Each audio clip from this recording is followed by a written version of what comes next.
I've lived long enough to know that life rarely falls apart all at once. It unravels slowly, one ignored feeling, one delayed boundary, one quiet sacrifice at a time. But the day I collapsed at work, that was the day the unraveling finally became impossible to hide. I remember the coldness of the office floor against my cheek. I remember voices distant, panicked, fading in and out like a radio signal fighting for air. Someone kept calling my name. Someone else pressed 2 fingers to my neck. But the one thing I remember with absolute clarity is what I didn't hear. My phone. Not one call. Not one message. Not one sign from the people I had spent my whole life saving. When I opened my eyes again, the hospital lights were blinding, too white, too clean, almost judgmental. I was 40-something, hooked up to machines that kept reminding me how fragile the body can be when the soul carries too much. A nurse leaned over me kindly and said, "You're safe. You're in the hospital. Do you remember what happened?" I did. I remembered everything. The tightness in my chest, the dizziness I had ignored for weeks, the weight of responsibilities that never lessened, only shifted. I asked for my phone. She hesitated. That should have been my first warning. When she finally placed it in my hand, it was fully charged and painfully silent. No missed calls from my mother, no worried texts from my father, no messages from my siblings. Just silence. A kind of silence that doesn't come from peace, but from clarity. 3 days later, when I was strong enough to sit up and unlock my phone, the first notification that popped up wasn't concern. It wasn't love. It wasn't even curiosity. It was a tag. My family had posted a sunlit, smiling photo at a lakeside picnic, my mother's deviled eggs, my father's cold beer, my sisters posing like they were the faces of a magazine cover. And right under that picture, in bright, cheerful letters, "Family Day without the drama," and I was tagged. I stared at the screen until my heartbeat began racing, and the monitor beside me started beeping like it sensed the betrayal too. There they were, laughing, relaxed, radiant. And here I was alone, stitched to wires, breathing through pain they didn't even know I had survived. Because they didn't ask. They didn't come. They didn't care enough to show up. That was the moment something inside me shifted. Something small but powerful. A quiet rebellion, like a door closing softly but permanently. I didn't text them. I didn't comment on the post. I didn't cry. I just stared until the brightness of the photo blurred into something meaningless, and my reflection stared back at me, a tired woman, pale and bruised, but strangely calm. Calm in a way that comes from understanding something painful and undeniable. My loyalty had been taken for granted. My exhaustion had been mistaken for strength. My silence had been misread as endless availability. When the doctor came in later, his voice was gentle but distant. "You had a cardiac event. You're lucky your coworker acted quickly." Lucky. Such a small word for something so big. I wasn't lucky. I was overdue. My body had simply done what my mouth never had the courage to do. Say enough. Hours passed. The sun dipped, shadows stretched. No footsteps down the hall for me. No familiar voices. No family.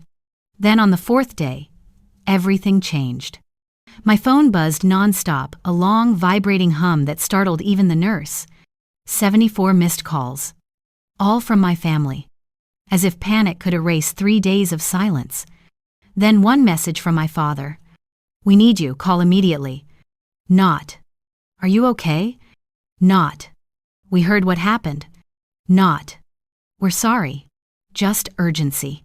Control. A command disguised as care. I read it twice. Then a 3rd time. For years, I had been the fixer, the dependable one, the family's emergency fund and emotional cushion. And yet, when I needed them, they chose a picnic over my hospital bed. And now they needed me? A laugh escaped my lips. Not bitterness. Recognition. The kind you feel when a truth finally stops hiding. I didn't call back. Not this time. Instead, I scrolled through my contacts until I reached one name. The only one that had ever made me feel safe. Grandpa Joe. My thumb trembled before I pressed call. He answered on the 2nd ring, his voice steady, warm, and certain. "You don't have to explain," he said softly. And for the first time in years, someone spoke to me like I mattered. 40 minutes later, he walked into my hospital room wearing his old brown windbreaker and the same unreadable expression that had comforted me since childhood.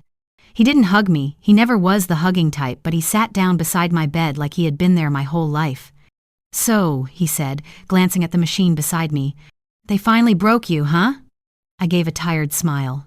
"I guess so." He didn't ask for details. He didn't need to. We spent the day talking to nurses, checking my insurance, and finally quietly starting to untangle the mess of my life. The emotional debts, the financial burdens, the endless obligations. As evening fell, he pulled out his tablet, scrolling through numbers and accounts like he was reading a familiar story. "Before you start cutting cords," he said gently, "you need to know where they all lead." And something in me exhaled for the first time in years. For the first time, I wasn't alone. For the first time, someone was helping me stand instead of leaning on me. And that was the moment everything truly began to change. The next morning, the nurse opened the blinds, and sunlight spilled across the room like it was trying to convince me the world was still kind. I didn't feel kind. I felt empty. Not in a hopeless way, more like a house after a storm, when everything is finally quiet and you can see the damage clearly.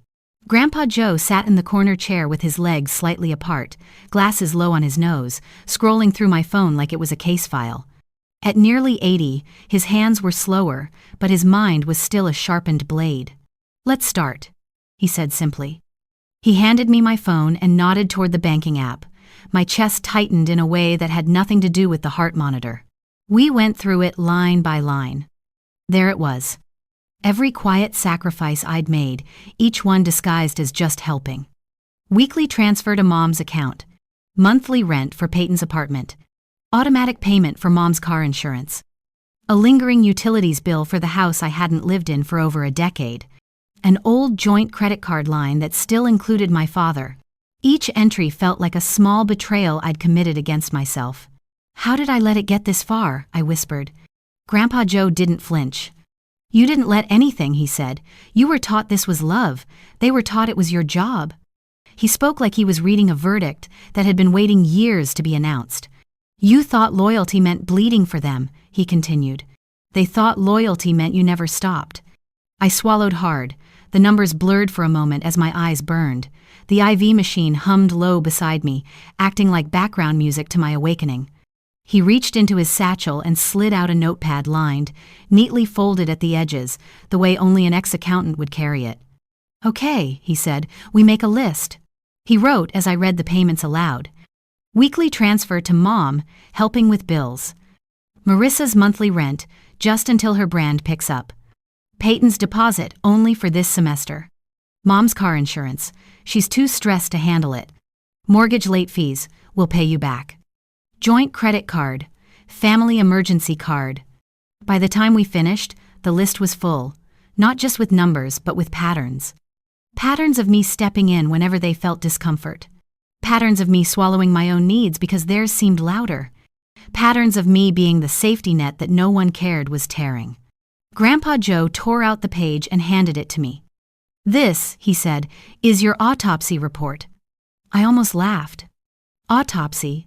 I'm not dead yet." He tilted his head, eyes steady. "That depends," he replied. "Do you want to keep living like this?" The question landed heavier than any diagnosis. I looked at the paper. It was ugly. Not the ink or the lines, the story it told. A story of a woman in her 40s who had become her family's full-time rescue plan.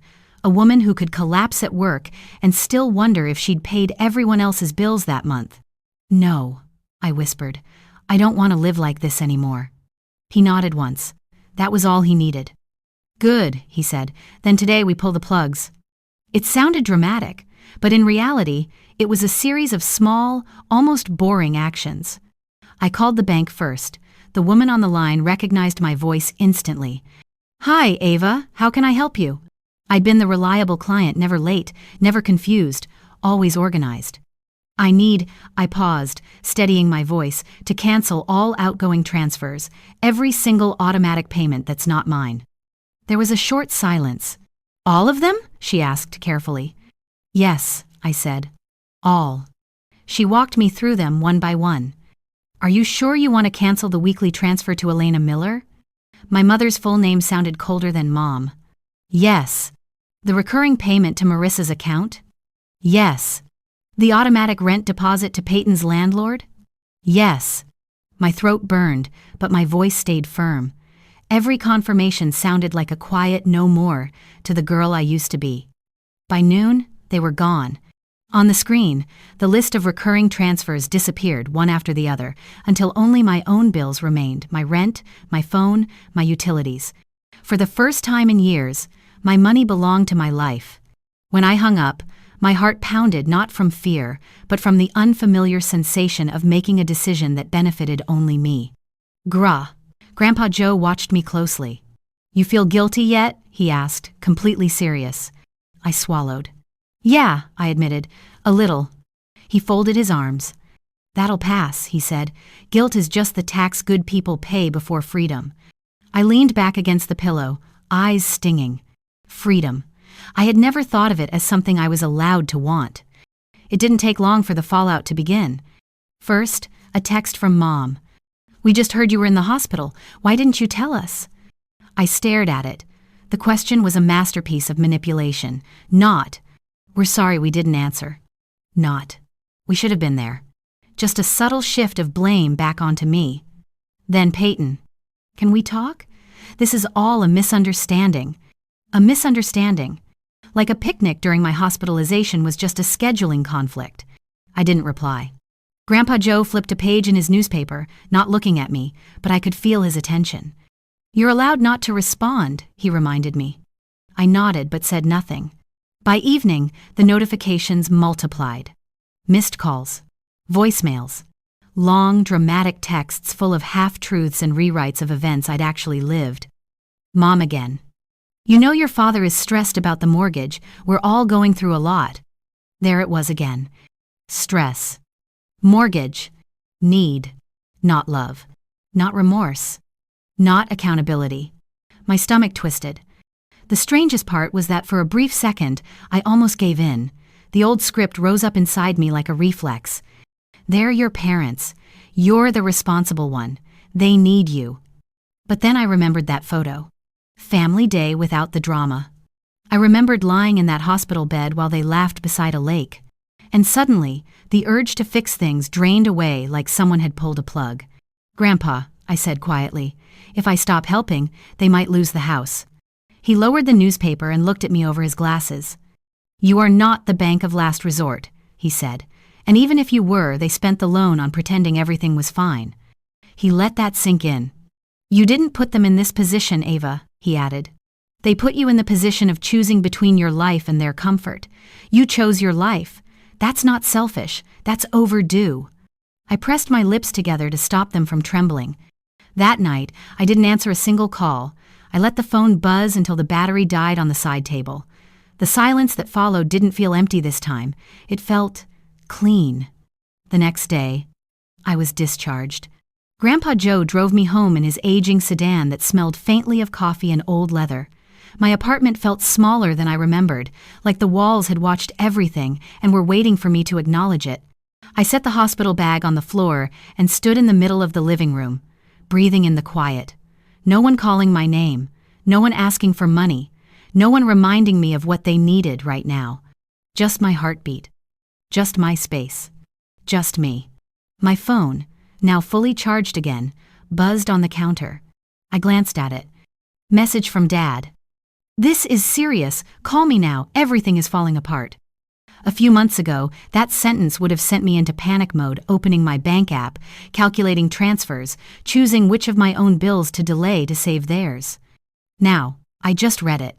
Once. Twice. I almost felt sorry for him. Almost. They had mistaken my silence for surrender. They didn't understand that for the first time in my life, silence was my decision, not my punishment. I took the phone, walked to the bedroom, opened my nightstand drawer, and set it inside. I didn't turn it off this time. I just closed the drawer. It could buzz all it wanted. I wasn't answering.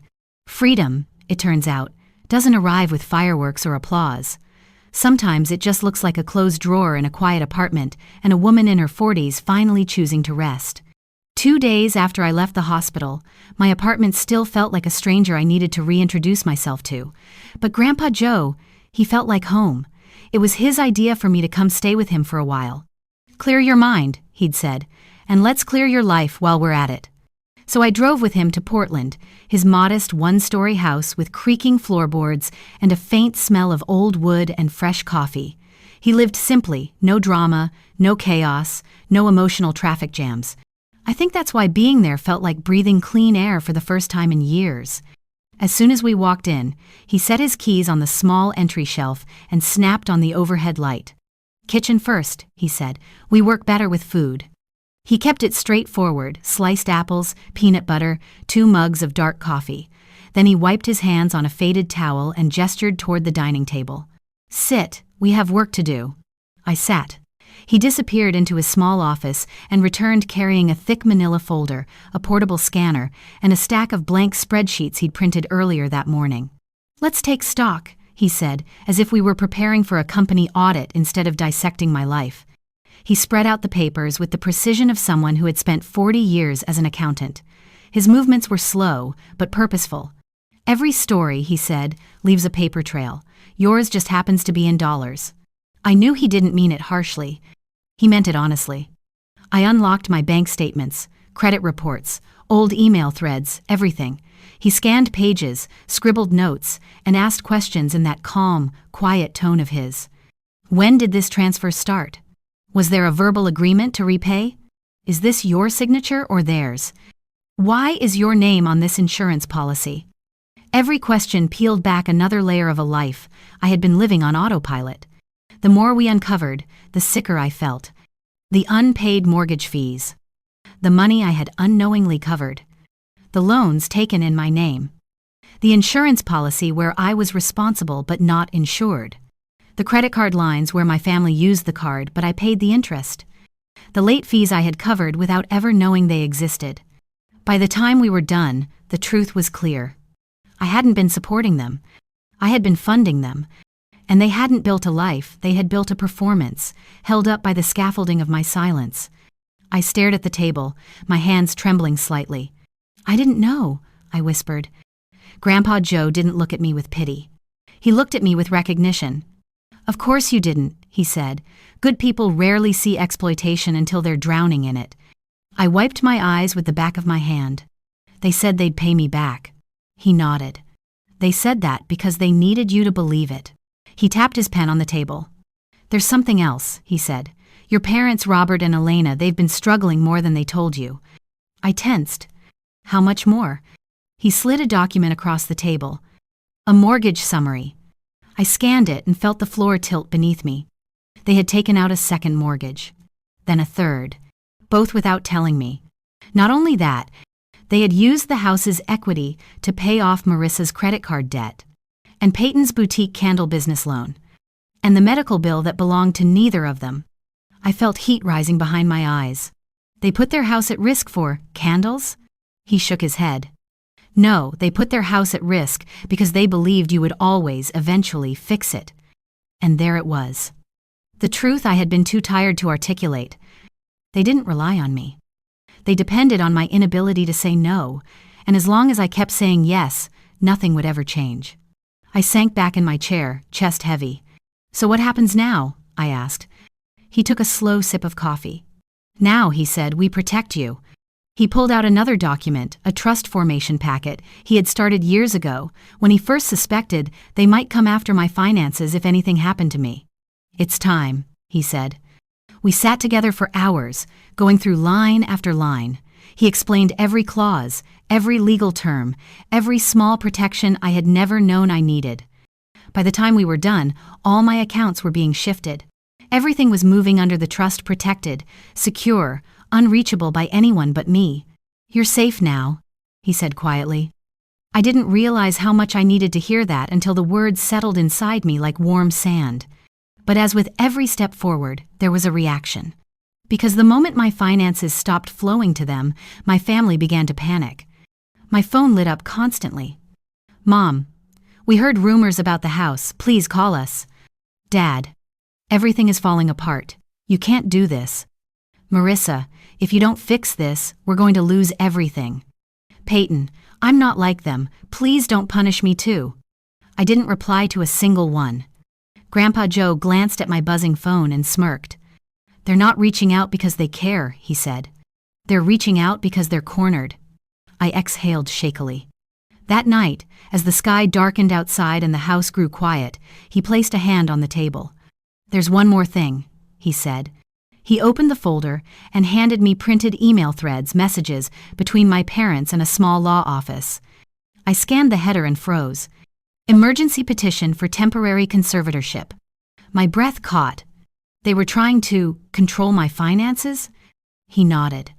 They were building a case. They planned to claim you were unstable after the hospital collapse. My stomach twisted. But I'm fine. You're fine now, but they didn't expect you to recover. They expected you to keep paying. A cold shiver ran through me from head to toe. They tried this with your uncle years ago, he added. They failed then. They would have failed now, too, but only because we acted first. He tapped the trust papers. This saved you. I stared at the table for a long time, the weight of it all pressing against my chest. They would have taken everything, I whispered. He nodded once. Calm. Certain. Unshakable. That, he said, is why we're doing this together. I looked at him, really looked at him, this old man who had stepped into the emptiest moment of my life and handed me back my strength, piece by piece. And for the first time in what felt like decades, my heart didn't feel like a burden. It felt defended. This wasn't just survival anymore. This was reclamation. And I wasn't doing it alone. The day the conservatorship attempt failed, the world outside Grandpa Joe's kitchen window looked calm blue sky, sunlight on the grass, a breeze that made the wind chimes sing faintly. It didn't match the storm that was about to break over my life, but maybe that was fitting. My entire family drama had always looked peaceful from the outside. Inside the house, Grandpa Joe stood beside the counter, pouring 2 mugs of coffee like it was any ordinary morning. It's done, he said calmly as he handed me one. The court rejected their motion before it even got past the clerk's desk. I tried to swallow the coffee, but my throat tightened. They really wanted legal control over me, I whispered. He nodded. They wanted control over your money, Ava. The you part was just the packaging. I sat down at the dining table, the weight of the truth sinking deeper than ever. They weren't calling out of love. They weren't panicking because they missed me. They were panicking because the faucet had suddenly turned off. But they didn't stop there. Oh no, my family never did anything quietly. It started with Marissa, the queen of curated reality. She posted a video on her influencer page, eyes red, mascara dripping like she'd practiced it in the mirror. My sister needs help, she sniffed into the camera. Mental illness doesn't always look like what you expect. Sometimes the strongest people break silently. I almost choked on my own breath. Mental illness? Help? This was the same woman who had been posing by a lake while I was unconscious in a hospital bed. Grandpa Joe watched the video with the same expression he used when reading disappointing tax audits, mild irritation mixed with deep amusement. She's good, he said. Not at truth, but at theatrics. Within an hour, the comments exploded. Poor girl, you're such a caring sister. Families need to stick together. She probably pushed everyone away. I felt like I'd been thrown into a tornado I didn't ask for. But social media is a fickle beast. And truth, real truth, has a strange way of surfacing exactly where people least expect it. Someone found her old post. Family day without the drama. Same week I collapsed. They stitched the 2 posts together. On one side, Marissa crying about my mental health. On the other, her glamorous lake picnic with the caption that erased me. The internet didn't take long to react. So where was this concern when she was in the hospital? You're using mental health for sympathy? This feels manipulative. Within hours, thousands of comments flipped. They turned on her the way only social media can. That's the thing about lies, Grandpa Joe murmured as he scrolled through the reactions. They crack under daylight. But the online storm had only begun. By evening, screenshots started spreading her brand deals, her wellness sponsorships, the products she posted, all neatly time-stamped during the exact days I was unconscious. Then, Peyton's Etsy store got dragged into the mess. People left comments like, "Did you use your sister's money too? Why are you silent while your family lies?" Even Dad wasn't spared. He worked in a brokerage firm, and apparently, one angry client decided betrayal was bad for business. Suddenly, he had cancellations, pulled accounts, and customers demanding explanations. My mother's Facebook page, usually full of casserole recipes and church fundraiser banners, was swarmed by strangers asking why her daughter had been in a hospital alone. It felt surreal. A part of me was horrified. A part of me felt like I was watching a movie. The collapse they feared had arrived without me lifting a single finger. And yet, my phone buzzed all evening. "Mom, please Ava, this has gone too far." "Dad, do you even understand what you're doing to us?" "Marissa, fix this. I'm serious. Fix IT." "Peyton, I'm not like them. Please talk to me." But silence, I had learned, was a language. And this time, I was fluent. The next morning, there was a knock at Grandpa Joe's door. A delivery courier stood outside with a thick envelope. "For Ava Miller," he said. My stomach twisted as I opened it. Inside was a handwritten document from my father. His will. He had rewritten it. The words were clumsy but unmistakable. "In the event of my death, all assets shall go to the remaining family members who maintain unity. Ava is disinherited until she reconciles." A laugh escaped me. Short. Sharp. Strangled. Grandpa Joe took the paper from my hand and scanned it. "They still think you want something," he said. "They don't understand they lost something far more valuable than inheritance." "What's that?" I asked. He looked at me with a softness I rarely saw in him. "You." Something inside me cracked open, not in a painful way, but like a locked door finally clicking free. That evening, with his guidance, I drafted my final reply, not a text, not a voicemail, not a confrontation. A legal letter. Precise. Cold. Final. I waive all rights to the estate of Robert Miller and request permanent no contact from all parties listed. I signed it. I sealed it. I handed it to Grandpa Joe. "File it Monday," I said. He nodded once. "You're sure?" "Yes," I breathed out.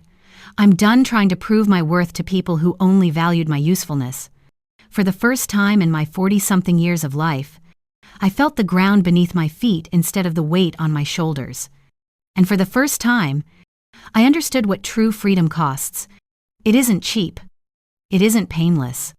But it is pure. My family wanted obedience. They got absence. They wanted control. They got silence. They wanted my life. They got my boundary. And that boundary? It was finally strong enough to hold. 2 weeks after the social media storm, after the legal letters, after the silence finally settled like dust on an old battlefield, the rain in Portland stopped. The morning felt different, lighter, almost like the world had been holding its breath and finally exhaled. Grandpa Joe and I stood in my apartment, packing the few things I genuinely cared to keep. My laptop, my journals, 3 framed photos, and a small suitcase of clothes. "That's it?" he asked, eyeing the tiny pile. "That's it," I said. He smiled slightly. "You travel light when you stop carrying people." We drove east toward Colorado. The sun hung low over the highway, turning every mile into a soft, golden ribbon. Grandpa Joe hummed along to an old jazz station while I watched the landscape blur into wide plains and distant mountains. It felt strange, realizing I wasn't escaping.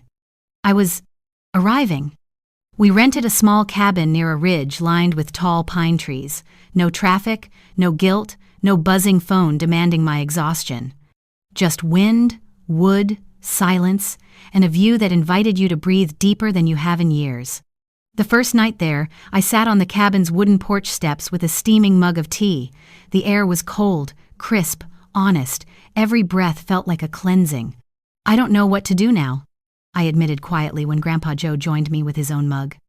"That's the beauty of it," he said. "You get to decide for the first time." He wasn't wrong. For years, I had lived reactively, responding to emergencies I didn't create, solving problems that weren't mine, financing peace that never truly existed. Now, every decision belonged to me. I started working remotely for green tech again, but fewer hours, healthy hours. I no longer skipped lunch. I no longer worked until my vision blurred. I no longer collapsed into bed like sleep was a debt I owed. My mornings became simple rituals. Black coffee. A walk through the pine trees. A moment to listen to my own heartbeat instead of everyone else's expectations. My body healed. My chest loosened. My mind felt clearer than it had in decades. One evening, Grandpa Joe sat by the window, newspaper open, pretending not to watch me as I reread a message from an unknown number. "We just want to talk. Can't you forget everything?" I didn't know whether it was my mother, my father, or one of my sisters. It didn't matter. They all spoke the same language avoidance dressed up as affection. I locked the phone and slid it across the table. "You're not answering?" Grandpa Joe asked. "No," I said. "I'm not reopening a door I finally managed to close." His eyes softened as he folded the newspaper. "You did it, Ava," he said. "You broke the cycle."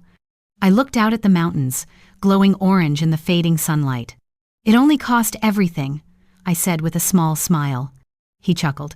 "That's the discount price." We both laughed. A quiet, steady laugh, the kind that comes from understanding something deeply and forgiving yourself for not understanding it sooner. But healing isn't linear. Some days were harder. Some nights, I woke up from dreams of my mother calling my name. Some afternoons, guilt whispered in my ear that maybe I was too harsh, too distant, too different. Yet every time, I reminded myself, walking away wasn't betrayal. It was oxygen. One afternoon, as I was sipping tea on the porch, a young couple passed by, hiking the trail near our cabin. The woman waved. "Are you the lady from the story online?" she asked casually. I froze. She shrugged. "Some influencer family drama. People were talking about boundaries and mental health. Some said you were inspiring." My stomach tightened, but not with fear, with recognition. For once, my story wasn't twisted. It wasn't weaponized. It wasn't used against me. It was simply seen. Later that evening, I told Grandpa Joe about it, expecting him to shake his head or offer some wise comment. Instead, he simply said, "Well, you wanted a new life." I looked around. The quiet cabin, the untouched sky, the pine trees whispering secrets only nature understands. "I think I like it," I said. He nodded. "Then that's enough." Weeks passed, then months. My hair grew longer, my face looked softer. My eyes looked awake again.